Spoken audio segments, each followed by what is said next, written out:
just want to show you something here a little further here. We see that it says, I beheld 7 stars, like great blazing mountains, and like spirits entreating me. I want to remind you that the second cup of Revelation, which is really the second trumpet of Revelation chapter 8, verse 8, which should be the blazing mountain. Okay? I told you that this is symbology for a falling star or a fallen angel, in which Lucifer is described as the fallen angel. Well, he's not an angel. He's a higher spirit being than the angelic order. But, of course, the Bible has, the interpreters, the scribes, have just lumped all of this hierarchy in together as basically a few singular spiritual types of beings. But nonetheless, there's infinite myriads, just like the Bible declares. So I want you to see here, these 7 stars are, once again, in connection to the story of the fallen angels in many ways.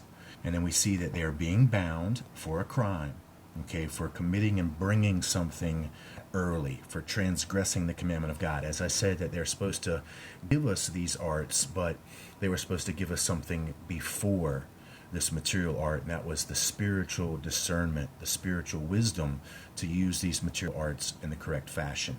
All right, and then that's where the do what thou wilt comes in. That Lucifer knew that in order for him to achieve his perfection, to be like the Most High, and in other words, rule in the kingdoms of men, he has to trick mankind into granting him that position, because we're given dominion over the earth. We're the true controllers of the terrestrial physics and the earth itself as ordained by God, but we learn to control it through experience. Well, that experience has been curtailed and it's been withheld by these fallen bloodline families, and now they use this knowledge that was to be offered to the masses in the correct way, in the spiritual light. Now they use just the material bastardized perversion of it to control us and to keep us spiritually down. Does that make sense?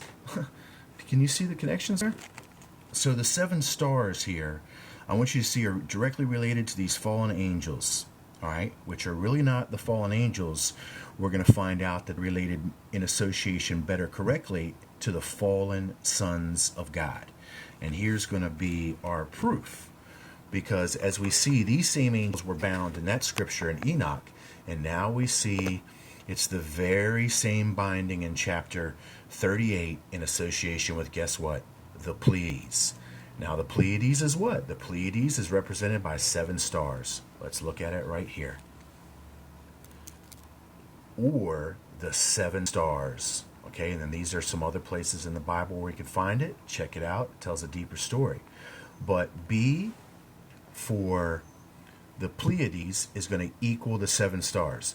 We find out that these are the very same 7 stars that are associated with what I originally read in Job chapter 38, which is the sons of God as they're connected to the morning stars, the high spiritual hierarchy, the whole rebellion thing. And that now we see that Job 38, lines 1 through 41, are all about this pre-fall, the rebellion. It shows the binding, the location of the binding. It reveals their loosing, and then their plan of dominion.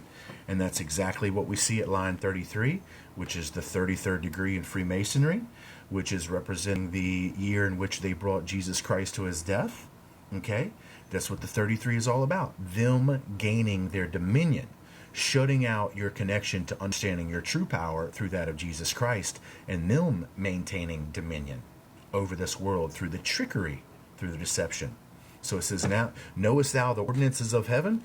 Well, some of these ordinances of heaven that we're talking about is the free will equation, which has been ordained by God, given to us, that we have dominion. Knowest thou the ordinance of heaven? Job is asking. He's saying, basically, can you override that? Canst thou set the dominion thereof in earth? Meaning the dominion of these fallen ones over the true ordinance of heaven, which has been given to us, our dominion over earth. It's all about them gaining their dominion. So these 7 stars, without a doubt, are these fallen sons of God. They are connected to the Pleiades, and there's the sweet influences, which is the knowledge that they're all